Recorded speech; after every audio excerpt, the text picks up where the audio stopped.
And so it's a story of humans and a story of emotion, but it's set in the specificity of the world. And this world, 1981 LA, is such a vibe. Did you guys ever date? We were always just best friends. Sounds terrifying. I love this Andy Warhol wig on you.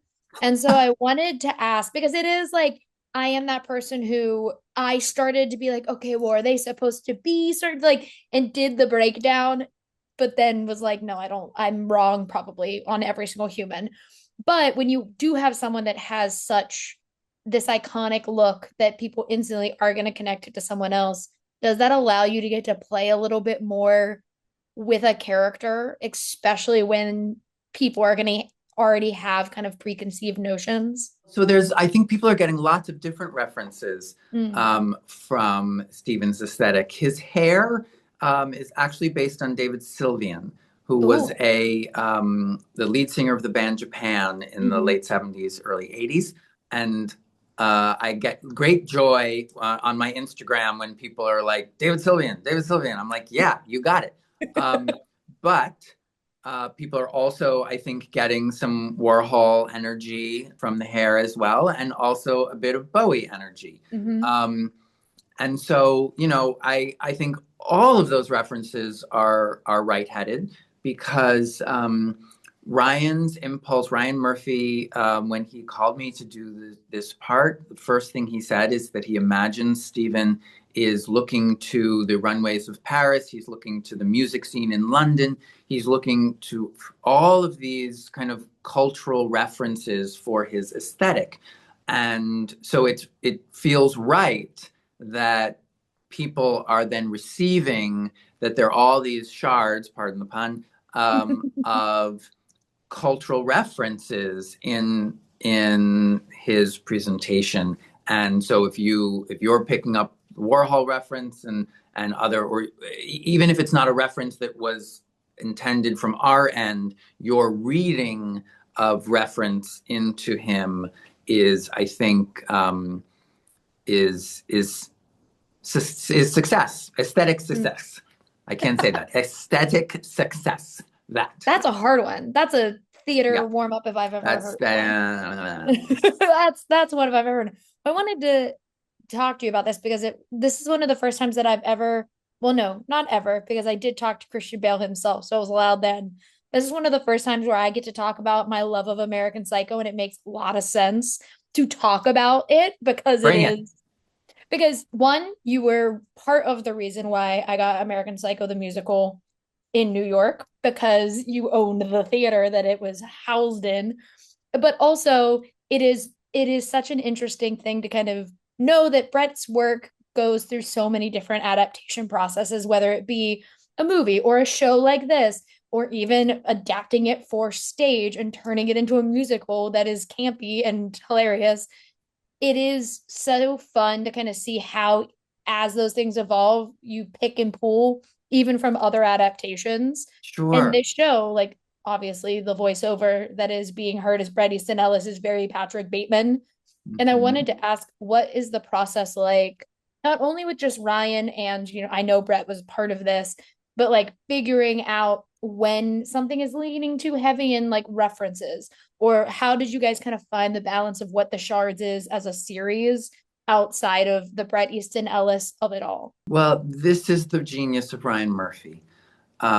His ability on all of his shows to create a world and a worldview and an aesthetic that is so specific and also pulls from so many references. He is sort of a extraordinary walking encyclopedia of our culture, from so many different time periods and so many different aspects of culture. And he brings all of that to bear to create this sort of soil in which all of these emotions can then take root. And so it's a story of humans and a story of emotion, but it's set in this the specificity of the world. And this world, 1981 LA, is such a vibe of fashion and hair and music and the rooms we're in and the light, that LA 80s light. And it just creates this world that we as the actors and also our audience get to kind of step into and live in together. When selfishly, I do want to ask, do you think now, and because I have my theories about why American Psycho people were not clicking. I saw that musical like 7 times on Broadway. Oh, I love in that the musical. month it was out. But do you think that like modern audiences now are more kind of ready for, you know, American Psycho the musical or even the Shards and like these Bret Easton Ellis stories versus where we were in 2016 when we kind of brought that to America and brought it to Broadway?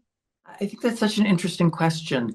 Um, you know, Bret Easton Ellis's novels are such magnificent pieces of writing, and the characters that he offers us are so fascinating and compelling and have so many layers that can just continue to be unpeeled and unfolded and unpacked. And I think that's part of why we can do that in a movie, and then you can do it in a musical, and then you see a television series. There's lots of different ways to unpack this world. You talked about the voiceover, and certainly that the voice, Bret's voice in the book of the Shards is very much his Bret's voice in the voiceover of the series. And really everything, you know, there, of course, there are many things in the show that aren't in the book, but everything that's been added is very much in the voice and spirit of this extraordinary novel. When I wanted to ask you about, you get to meddle. That's the best way I can describe it. This character is just Steven gets to meddle. just meddling in everything, and I kind of love it. But as an actor, what for you? Because I know you're used to the behind the scenes of a lot of things, but was it Not fun anymore. not anymore. Was it fun though to get thrown into something where it's like you are like kind of picking everything apart and meddling and trying to figure out, oh, who can I like not hurt? That's the wrong word, but you know what I mean? Like who can Not I no. pin against each other in Yes. order to kind of push the story along? I love this question because it really speaks to the heart of what Steven gets to do. And because of this meddling is really what he's always doing is collecting secrets. He is always collecting information, and it is the sort of action that sits underneath all the actions. And so I was always in every scene, you're just sort of, oh, that's interesting. I'll save that for later. Oh, look what she just did. I'll take that. And so this collecting gives a constant looking, which creates a bit of the, I think, why people are unsettled, because it's a very deliberate search and find that he's always doing. And then when you have a basket that's quite so full with secrets, you get to take them out for a spin. That's beautiful. For a last fun question, I have to tell you something at the end, but for a last fun question, I want to ask you, because I love that the scent became a whole thing, like the Giorgio became a thing, especially because I wear Tom Ford all the time, so it's, to me, like there's no gender when it comes to scents, and so I love that there's no gender when it comes to anything. Well, yeah, that is also true. But I do love the Giorgio is a thing. And so I wanted to ask you, if you had to pick a signature scent for yourself in the vein of this, do you have that scent for yourself that you're like, this is what my Giorgio would be if I was in the Shards? It's such a funny question because as soon as I read that script and Giorgio became such a plot point, I was like, well, I need to have some Giorgio. And it turns out you can still get Giorgio. And so I got myself a bottle and I would sort of smell it all the time while we were filming that episode. And it's so specific.